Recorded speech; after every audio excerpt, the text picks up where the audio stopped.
रितेश जी, मैं निकल रही हूँ। मैंने आपसे बताया था ना, आज मेरी सहेलियों के साथ किटी पार्टी है, वहीं गेट टुगेदर में जा रही हूँ। हाँ हाँ ठीक है, जाओ जाओ, एंजॉय करो। मैं शाम तक लौट आऊंगी। अगर घर पर कोई काम हो या कुछ मंगवाना हो तो बता दीजिए। अरे नहीं पूजा, कुछ नहीं चाहिए, तुम आराम से जाओ और अपनी दोस्तों के साथ अच्छा वक्त बिताओ। पूजा एक पल के लिए वहीं खड़ी रहती है, शायद इस उम्मीद में कि रितेश पूछेगा कि पार्टी कहाँ है या कौन कौन आ रहा है। पर रितेश वापस अपने काम में व्यस्त हो जाता है। पूजा एक हल्की सांस लेकर घर से निकल जाती है।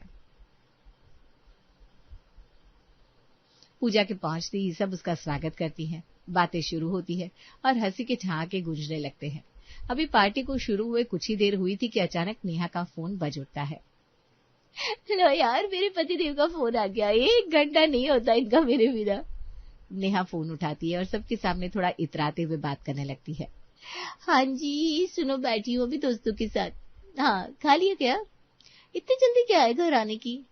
अच्छा पापा, ठीक है, आती हूँ जल्दी। I love you too. Neha जैसे ही फोन रखती है, कविता भी अपना फोन चेक करते हुए बोल पड़ती है। अरे ये तो कुछ भी नहीं है नेहा, मेरे वाले का तो हर आधे घंटे में मैसेज आता है, क्या पहना है, खाना खाया कि नहीं, किसके साथ बैठी हो। थोड़ा पॉसेसिव है, पर सच बताऊं बड़ा अच्छा लगता है जब कोई इतनी परवाह करता है। सही में यार, पति का ऐसा ध्यान रखना ही तो असली प्यार है, वरना आजकल के मर्द कहाँ इतना पूछते हैं। पूजा चुपचाप इन सबकी बातें सुन रही थी। 4 घंटे बीत चुके थे पर उसके फोन पर एक भी कॉल या मैसेज नहीं आया था। ये बात बाकी दोस्तों ने भी नोटिस कर ली। पूजा, एक बात बता, हम सबके पतियों के फोन आ गए, किसी के मैसेज आ रहे हैं, पर तेरा फोन तो बिल्कुल शांत है। रितेश जी का कोई कॉल वॉल नहीं आया क्या? 4 घंटे हो गए तुझे घर से निकले हुए। हाँ पूजा, सच में रितेश जी इतने अजीब क्यों है? उन्हें चिंता नहीं होती कि तुम कहाँ हो, क्या कर रही हो? नहीं, ऐसी कोई बात नहीं। रितेश मुझ पर बहुत भरोसा करते हैं। वो सोचते हैं अगर मैं दोस्तों के साथ आई हूं तो मुझे डिस्टर्ब क्यों करना। उनका प्यार जताने का तरीका थोड़ा अलग है। वो मुझे पूरी आजादी देते हैं। अरे यार पूजा, ये सब ना पुरानी और फालतू बातें हैं। भरोसा तो सब करते हैं, हमारे पति क्या हम पर भरोसा नहीं करते? करते हैं ना।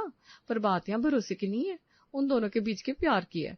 अगर पति को तुम्हारे बिना अकेलेपन का एहसास ही ना हो तो फिर वो प्यार कैसा? हाँ, प्रीति सही कह रही है।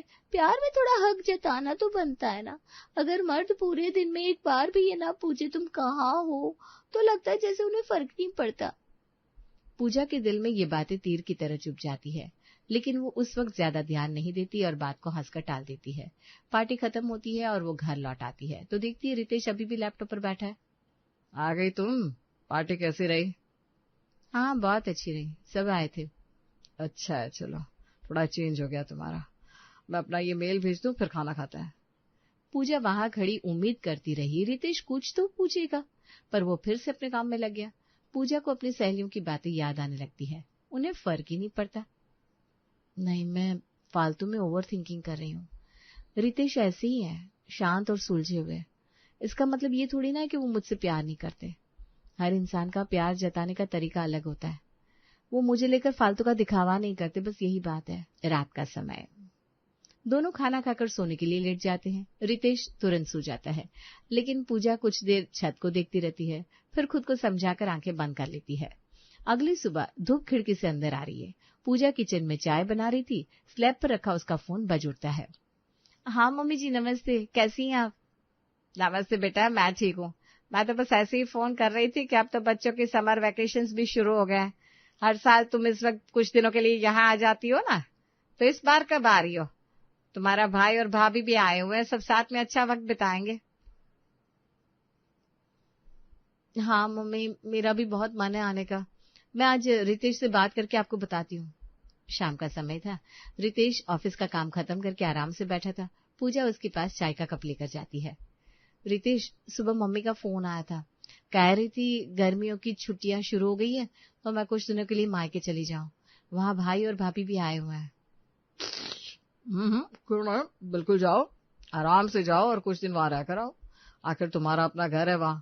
अरे तुम्हें मुझसे पूछने की कोई जरूरत नहीं है। आप नहीं चलेंगे मेरे साथ? अरे पूजा, तुम्हें तो पता है ना, ऑफिस में अभी नया प्रोजेक्ट आया है। मेरे लिए इस वक्त छुट्टी लेना बिल्कुल मुमकिन नहीं है। तुम जाओ, अच्छे से घूम कर आओ। रितेश की बातें सुनकर पूजा के मन में एक बार फिर वही कश्मकश शुरू हो जाती है। जहां एक तरफ उसे अच्छा लगता है कि रितेश उसे इतनी आजादी देते हैं, वहीं दूसरी तरफ उसके दिल का एक कोना चाहता था कि रितेश उसे रुकने के लिए कहे या कम से कम ये तो जताए कि उसके जाने से उसे फर्क पड़ेगा। रितेश पूजा का सूटकेस लेकर उसे ट्रेन तक पहुंचाता है। लो आराम से बैठ जाओ, बैग मैंने नीचे रख दिया है और ये पानी की बोतल पास में ही रख रहा हूँ। आप अपना ध्यान रखना, टाइम पर खाना खा लेना और घर लॉक करना भूलना मत। अरे बाबा, तुम मेरी फिक्र मत करो, मैं कोई छोटा बच्चा नहीं हूँ, सब संभाल लूंगा। तुम बिना किसी टेंशन के अपनी छुट्टियां एंजॉय करो। चलो, ट्रेन छूटने का वक्त हो गया है, मैं नीचे उतरता हूँ, फोन करना पहुंचकर। गर्मियों की छुट्टियों में पूजा अपने मायके चली जाती है। उसे लगा था कि दूर जाने पर शायद रितेश उसे याद करेगा, कॉल करेगा, पर मायके पहुंचे 2 दिन हो गए थे। रितेश का सिर्फ एक गुड मॉर्निंग और रात का खाना खाया का मैसेज आया था, कोई कॉल नहीं। वहीं दूसरी तरफ घर में उसका भाई आरव और भाभी मीरा भी आए हुए थे। हाँ आरव बोलो, अभी तो आधे घंटे पहले बात हुई थी ना। वो सब छोड़ो, तुम किचन में हो क्या? मुझे बर्तन की आवाज आ रही है। मैंने कहा था ना धूप तेज है, अभी किचन में मत जाओ, बाद में काम करना। और सुनो, शाम को हमें दोस्त के घर जाना है तो तैयार रहना। हाँ हाँ तैयार रहूंगी। इस बातचीत के बाद शाम को फिर से आरव ने मीरा को फोन किया। उस समय भी पूजा वहीं अपनी भाभी के पास थी। हाँ आरव जी। वो मैं कह रहा था क्या पहनोगी पार्टी के लिए? वो जो नई वाली रेड साड़ी ली थी वो पहनना, उसमें तुम अच्छी लगती हो। और जल्दी बाहर आओ ना, मैं लेने आ रहा हूँ। मीरा फोन रखती है तो उसके चेहरे पर एक प्यारी सी शर्म और खुशी होती है। भाभी, भैया तो बड़े पजेसिव हैं आपको लेकर, हर थोड़ी देर में फोन। अरे क्या बताऊं पूजा, तुम्हारे भैया ना बिल्कुल बच्चे हैं। मैं 2 कदम भी अकेले चली जाऊं तो परेशान हो जाते हैं। कहते हैं तुम सामने रहती हो तो चैन रहता है। कभी कभार गुस्सा आता है, पर सच कहूं तो लगता है कि हाँ कोई तो है जो मेरे बिना एक पल नहीं रह सकता। शाम का वक्त था, सब लोग तैयार होकर हॉल में खड़े थे। मीरा एक सुंदर ब्लू रंग का सूट पहनकर कमरे से निकलती है। आरव जैसे ही मीरा को देखता है उसके तेवर बदल जाते हैं। मीरा, ये क्या पहना है तुमने? ये सूट बिल्कुल अच्छा नहीं लग रहा है तुम पर। जाओ बदलो इसे और वो रेड वाली साड़ी पहनो। पर आरव ये सूट नया है और कितना अच्छा तो है। मैंने कह दिया ना, अच्छा नहीं लग रहा तो नहीं लग रहा। मेरे सामने नखरे मत करो, जाओ बदल कर आओ। हम लेट हो रहे हैं। और एक बात ख्याल रखना, मुझे नीले रंग से चिढ़ है। मीरा बिना गुस्से के मुस्कुराते हुए अंदर जाती है और कपड़े बदलने लगती है। पूजा ये सब देखकर दंग रह जाती है। उसे अपना और रितेश का रिश्ता याद आता है, वो जब मायके आ रही थी। रितेश, बताओ ना क्या पहनूं? अरे जो तुम्हारे लिए कंफर्टेबल हो पहन लो।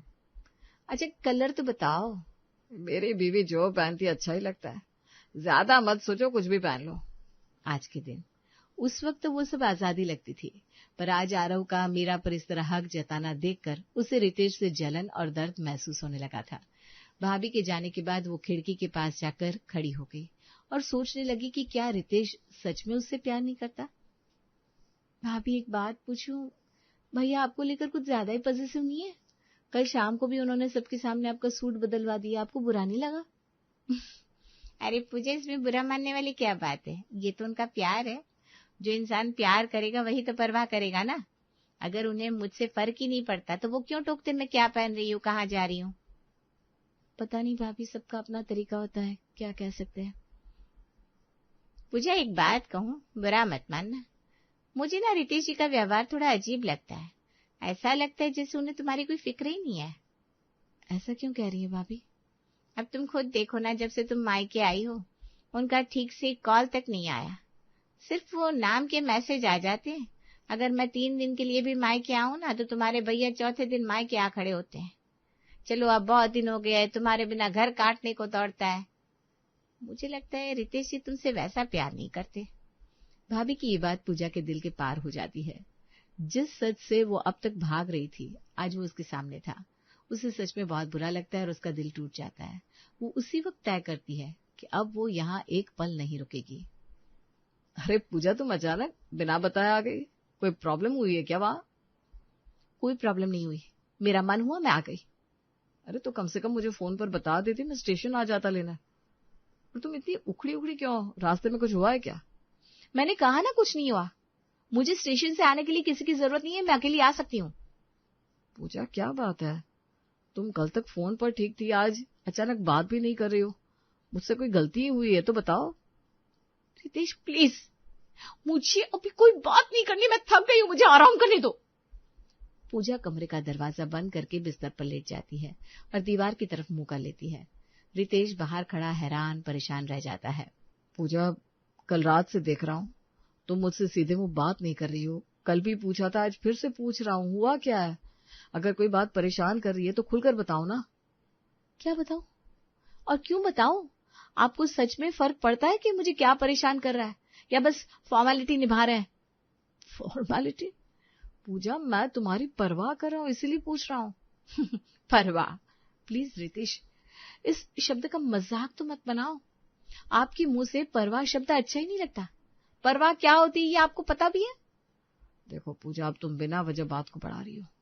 मैंने ऐसा क्या कर दिया जो तुम सुबह सुबह इस तरह लड़ रही हो? बिना वजह? आपको ये सब बिना वजह लग रहा है? रितेश, उस दिन जब मैं किटी पार्टी में गई थी ना, 4 घंटे वहां रही। वहां मौजूद हर एक सहेली के पति का फोन आया, किसी का मैसेज आया, कोई प्यार जता रहा था, कोई हक से पूछ रहा था कब आओगी। और मेरा फोन पूरे 4 घंटे एक खिलौने की तरह शांत पड़ा था। वहां सबने मेरा मजाक उड़ाया, मुझ पर हंसे सब। पूजा, ये तो बचपना है। अगर मैंने फोन नहीं किया तो इसका मतलब ये है कि मैं तुम पर भरोसा करता हूँ। मैं तुम्हारी आजादी में खलल नहीं डालना चाहता था।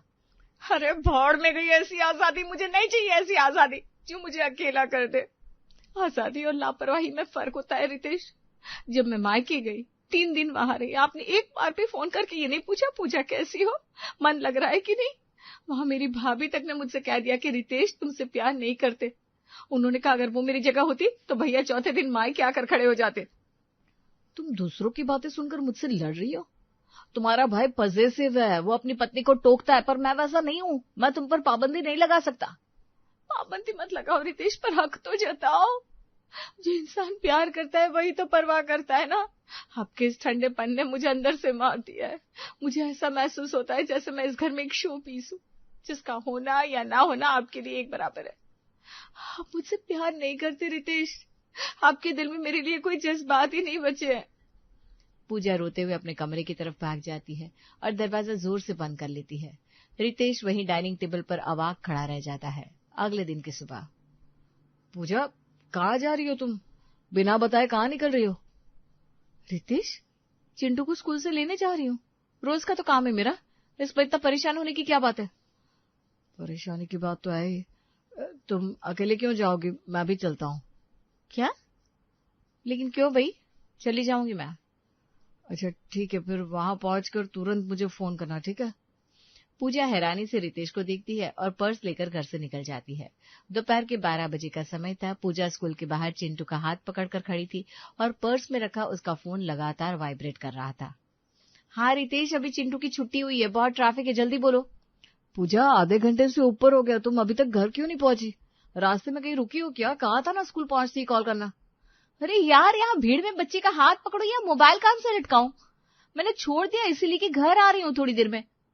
अच्छा सुनो, ऑटो से मत आना, कैब बुक कर लो और घर पहुंचती ही पहला काम मुझे मैसेज करने का करना। पूजा ने फोन तो रख दिया, लेकिन उसे अजीब सी घुटन महसूस होने लगी। पिछले 24 घंटे से रितेश का व्यवहार बिल्कुल बदल चुका था। वो हर आधे घंटे में फोन करके उसकी लोकेशन पूछ रहा था। शाम को दोनों एक मॉल के कपड़े के शोरूम में जाते हैं। पूजा एक सिंपल सा कुर्ता पसंद करके आईने में देख रही थी, तभी रितेश पीछे से आकर उसके हाथ से वो कुर्ता ले लेता है। अरे नहीं पूजा, ये कुर्ता बिल्कुल अच्छा नहीं लग रहा तुम पर, इसे बदलो। ये ब्राइट रेड कलर की साड़ी देखो, तुम इसे पहनो। आज से तुम वही पहनोगे जो मुझे पसंद होगा। तो रितेश, साड़ी पहनकर मैं रोज के काम कैसे करूंगी? मुझे कुर्ती में आराम रहता है। मैंने कह दिया ना, तो बस यही फाइनल है। चलो अब तुम्हारी पसंद का खाना खिलाता हूँ। पूजा का पेट खराब था, वो बस थोड़ा सा सूप पीना चाहती है, लेकिन रितेश जबरदस्ती उसकी प्लेट में खाना परोसने लगा। ये मैं नहीं खा सकती। चुपचाप पूरा खाना खत्म करो पूजा। अगर तुम नहीं खाओगे तो मुझे अच्छा नहीं लगेगा। मेरी परवाह की कोई कदर ही नहीं तुम्हें। अरे बस कीजिए ना रितेश, प्लीज बस कीजिए। क्या लगा रखा है ये सब? हर समय कॉल मैसेज, टोकना रोकना, ये कैसा तरीका है? मेरी भी अपनी एक लाइफ है, मेरी अपनी मर्जी है। अब तो मेरा दम ही घोट देगी इस तरह। अब समझ में आया पूजा? क्या समझ में आया? यही कि मैं पहले तुम्हें तुम्हारी मर्जी से जीने दे रहा था, तुम पर भरोसा कर रहा था, तो तुम्हें लगता था कि मैं तुमसे प्यार नहीं करता। मेरा वो सम्मान तुम्हें समझ में नहीं आया। अब जब मैं तुम्हारी सहेलियों और तुम्हारे भाई की तरह बर्ताव कर रहा हूँ, हर बात में हक जता रहा हूँ, तो तुम कह रही हो कि मैं तुम्हारा दम घोट रहा हूँ, तुम्हें परेशान कर रहा हूँ। रितेश के ये शब्द सुनते ही पूजा जैसे सन्न रह गई। उसके दिमाग की बत्ती जल गई। उसे अचानक अपनी बड़ी भूल का एहसास हुआ। उसे समझ में आ गया कि रितेश का आजादी देना लापरवाही नहीं, बल्कि उसका सच्चा प्यार और अटूट भरोसा था।